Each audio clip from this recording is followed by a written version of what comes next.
Hello everyone, welcome back to your own channel. आज हम करने जा रहे हैं आपकी वर्कशीट नंबर 20 विषय गणित कक्षा 10, हमारी डेट 23 अगस्त के लिए। तो चलिए शुरू करते हैं। आज की वर्कशीट में हमें दो चर वाले रैखिक समीकरण युग्म के अंदर पढ़ना है प्रतिस्थापन विधि। देखो, दो विधि होती है, एक होती है प्रतिस्थापन, एक होती है विलोपन। ये दो विधि होती है दो चर में रैखिक समीकरण युग्म के हल ज्ञात करने की बीजीय गणितीय विधियां हैं। आज हम प्रतिस्थापन विधि को समझेंगे, ठीक है। चलिए उदाहरण से समझते हैं। मान लीजिए आपको दो रैखिक समीकरण युग्म यहाँ पे दिए हुए हैं। एक तो ये है 7x - 15y = 2 और दूसरा है x + 2y = 3। इसको हम प्रतिस्थापन विधि से हल करेंगे। कैसे करेंगे? पहले इसको एक इक्वेशन का नाम देंगे, इसको दूसरी इक्वेशन का नाम देंगे, ठीक है, दूसरे समीकरण का नाम देंगे। तो हमें किस समीकरण में जो गुणांक है x का वो 1 है, हमें साफ साफ दिख रहा है इसमें x का गुणांक 1 है। तो जिसमें आपको देखना है x या y दोनों में से जिसका गुणांक 1 है उसको लो सबसे पहले। तो इसको हमने लिया। क्या करना है इसके अंदर आपको, यहाँ पे आप देखोगे आपको x का मान निकालना है। x का मान कैसे निकालोगे? यहाँ पे x + 2y = 3 है। अगर मैं 2y को इधर ले जाऊँ तो वो माइनस में चला जाएगा, x का मान आ जाएगा। क्या आ जाएगा x का मान? 3 - 2y, है ना। इसको हम नाम रखेंगे तीसरा समीकरण, ठीक है। अब हम क्या करेंगे, x का यह है मान हम पहले आपका जो समीकरण है उसके अंदर रखेंगे। पहले आपका समीकरण क्या था? पहला आपका समीकरण था 7x - 15y = 2। इसके अंदर अब हम क्या कर देंगे, यहाँ x का मान रख देंगे। x का मान क्या है? 3 - 2y। तो क्या करेंगे, 7 3 होता है 21, 7 दूनी होता है 14, ठीक है। और ये यहाँ पे पहले से ही था। तो अब हम जो वेरिएबल जो चर है उनको एक तरफ रखते हैं, नंबर को एक तरफ रखते हैं। पहले इनको हल कर लेते हैं। -14y और -15y कितना होता है? -29y होता है, ठीक है। अभी 21 इधर प्लस में, उधर जाके क्या हो जाएगा? माइनस में हो जाएगा। 2 - 21 कितना हो जाएगा? -19 हो जाएगा। ये -29 इधर गुना में है, नीचे आके विभाजित हो जाएगा, डिवाइड हो जाएगा। तो -19 बटे -29, माइनस से माइनस कट गया। y का मान क्या आ गया? 19 बटे 29। ये तो सिर्फ y का मान आया है, हमें तो x का भी चाहिए, ठीक है। तो y का जो मान आया है वो हम तीसरे समीकरण में रख देंगे। क्या था हमारा तीसरा समीकरण? x - 3, x किसके बराबर हमने निकाला था? 3 - 2y के बराबर निकाला था। यहाँ पे y का मान हमने क्या रख दिया? 19 बटे 29। बस इसको हल कर दिया। अब यहाँ पे x = 3, 2 को गुना करेंगे 19 से तो 38 आएगा, 38 बटे 29। यहाँ से आप इसको हल करो, एलसीएम निकालोगे तो आपका आंसर आएगा x का मान 49/29। तो ये हमारे पास क्या हुआ, यहाँ पे x भी निकल गया और y भी निकल गया, ठीक है। तो समीकरण का हल क्या होगा? जो x और y का मान है। क्लियर? ये होती है आपकी प्रतिस्थापन विधि। एक का आपको क्या करना है, एक समीकरण से आपको मान निकालना है x या y का, वो दूसरे समीकरण के अंदर रखना है, ठीक है। तो कौन से 3 चरण है? पहले चरण में आपको उनको नाम देने हैं। नाम देने के बाद x या y जिसमें से भी जिसका जो गुणांक है वो 1 है वो लेना है और उसके अंदर से x या y का मान निकाल लेना है। दूसरे स्टेप में क्या करना है, जो x या y का मान निकाला है वो हमें दूसरे समीकरण के अंदर रखना है और उसको हल करना है। और तीसरे में क्या कर लेना है, x और y की वैल्यू निकाल देनी है, ठीक है। चलिए अब हम चलते हैं हमारे क्वेश्चन आंसर्स पे। आज यहाँ से आपको नहीं भी समझ में आया तो कोई दिक्कत नहीं, अभी हम ये क्वेश्चंस करेंगे तो सारी चीज़ें समझ में आ जाएंगी।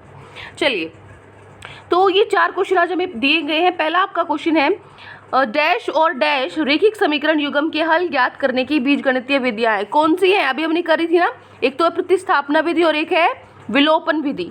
तो यहाँ पे लिखोगे प्रतिस्थापना विधि, यहाँ लिखोगे विलोपन विधि। रैखिक समीकरण युग्म के हल ज्ञात करने की बीजगणितीय विधियां हैं, ठीक है। ये रहा आपका आंसर, ठीक है ना। फर्स्ट का आंसर प्रतिस्थापन विधि और विलोपन विधि, ये लिखना है आपको डैश के अंदर। क्लियर? चलिए आगे चलते हैं। दूसरा आपका क्वेश्चन है कि प्रतिस्थापन विधि में हम क्या प्रतिस्थापित करते हैं। तो हम क्या करते हैं, किसी भी समीकरण में एक चर का मान दूसरे समीकरण में प्रतिस्थापित करते हैं, ठीक है ना। एक चर की वैल्यू निकाल के दूसरे में क्या करते हैं, उसको प्रतिस्थापित करते हैं। क्लियर? चलिए हो गया सेकंड भी।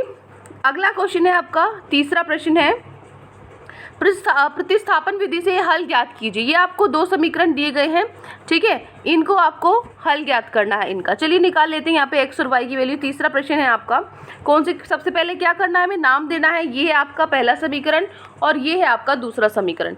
फिर देखना है आपको कि किसका x या y में से जिसका गुणांक 1 है, इसमें तो है नहीं किसी का गुणांक 1, इसमें है किसी का, 2 का तो है नहीं, x का तो है नहीं, सॉरी y का है। तो y का मान निकाल लो। y क्या हो जाएगा, ये 2x उधर जाके माइनस में हो जाएगा, 21 - 2x लिख सकती हूँ इसको मैं। इसको मैंने नाम दे दिया तीसरा समीकरण। तो जो तीसरा समीकरण से जो y का मान है वो मैं दूसरे समीकरण में रख दूंगी, ठीक है, रख दो। क्या है दूसरा समीकरण, 3x प्लस 5y किसके बराबर है, 49 के बराबर है। तो यहाँ से क्या आ जाएगा, 3x प्लस 5y क्या है आपका 21 माइनस 2x। ठीक है, करो इसको, 3x आ गया, 21 को 5 से गुना करेंगे 105, 2 से गुना करेंगे 5 को तो 10x। अब जो x वाले उनको एक तरफ, 3x माइनस 10x कितना हो गया 7x, 105 इधर प्लस में इधर जाके माइनस में, कितना हो जाएगा 49 में से माइनस 105 माइनस 56 आएगा। ठीक है, अब क्या करेंगे, x का मान निकालने के लिए माइनस 7 नीचे चला जाएगा, माइनस से माइनस कट गया, 7 से 56 कट गया 8 पे, तो x का मान मेरा 8 आया। x का है ना, अभी तो हमें तो y भी निकालना है। कैसे निकालेंगे, y क्या था, देखो यहाँ पे y क्या था, ये था ना y, इसके अंदर आप x का मान रख दो। y क्या है 21 माइनस 2x, तो x का मान y में रखने पर y क्या है 21 माइनस 2x, तो x की जगह रखा मैंने 8 जो भी मेरा आया था, 2 8 16 होता है, तो 21 माइनस 16 y हमारा कितना आया 5 आ गया। ये हो गया हमारा प्रश्न नंबर 3 का उत्तर। ठीक है, बस ये छोटा सा आपको करना है। चलिए अगले क्वेश्चन पे चलते हैं। चौथा प्रश्न है, चौथे प्रश्न में क्या करना है, दो संख्याओं का अंतर 26 है। ठीक है, दो संख्याएं मान ली, एक x और y, इनका अंतर मतलब इनका माइनस करने पर क्या आता है 26 आता है। और एक संख्या दूसरी संख्या की 3 गुना, जो एक संख्या है मान लो x है, वो 3 गुना है किसकी, y की।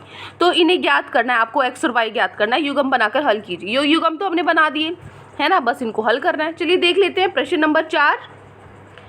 क्या करोगे, माना बड़ी संख्या को आपने, एक संख्या को ले लिया x, दूसरी संख्या को y ले लिया। ठीक है, ये बड़ी संख्या क्यों लिखा मैंने, जब x में से y घटाओगे आपको दे रखा है 26 आएगा, अंतर क्या है दोनों का 26। पहला समीकरण तो ये हो गया। दूसरा उसने बोला एक संख्या दूसरे की 3 गुना है, x है 3 गुना y के। ठीक है, ये हो गया आपका दूसरा समीकरण। अब एक चीज़ देखो यहाँ पे, अब हमें ये तो नहीं करना ना यहाँ पे कि किसका, जो x या y में से किसका गुणांक 1 है, क्योंकि देखो यहाँ पे x सीधा सीधा हमें पहले से ही दिया हुआ है, तो हमें इसमें वो चरण करने की ज़रूरत ही नहीं है, क्योंकि x का मान पहले से निकाल के इसने दिया हुआ है। तो सीधा सीधा मैं x इसके अंदर यहाँ पे रख सकती हूँ, इस x की जगह मैं 3y रख दूँ यहाँ पे, क्योंकि 3y माइनस y मेरा सॉल्यूशन निकलाएगा, है ना। तो मैं क्या करूँगी देखो, तो आगे लिखेंगे हम समीकरण 2 से x का मान समीकरण 1 में रखने पर क्या आएगा, 1 क्या x minus 2, x minus y is equal to 26। क्या हो जाएगा, x की जगह 3y रख दो, minus y is equal to 26।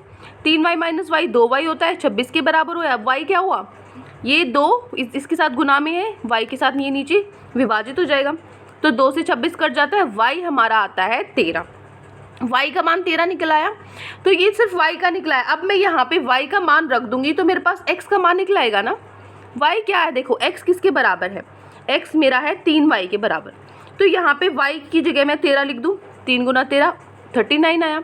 तो ये क्या हो गया, x की वैल्यू क्या आ गई 39, दोनों निकल गई, x भी और y भी निकल गई। बड़ी संख्या क्या है 39, छोटी संख्या क्या है 13, बस ये हमें निकालना था। ठीक है, तो ये हो गया हमारा प्रश्न नंबर 4 का उत्तर। क्लियर है, ध्यान से देख लो। तो ये 4 क्वेश्चन आज आपकी वर्कशीट में दिए गए थे। आई होप आपको अच्छे से समझ में आ गए। कोई भी डाउट है किसी भी क्वेश्चन में तो कमेंट सेक्शन में आप मुझसे पूछ सकते हैं, और अगर आपको लेक्चर अच्छा लगे तो चैनल को सब्सक्राइब कर सकते हैं, वीडियो को लाइक कर सकते हैं। आज के लिए इतना ही, मिलते हैं नेक्स्ट वीडियो में। Till then take care, bye bye.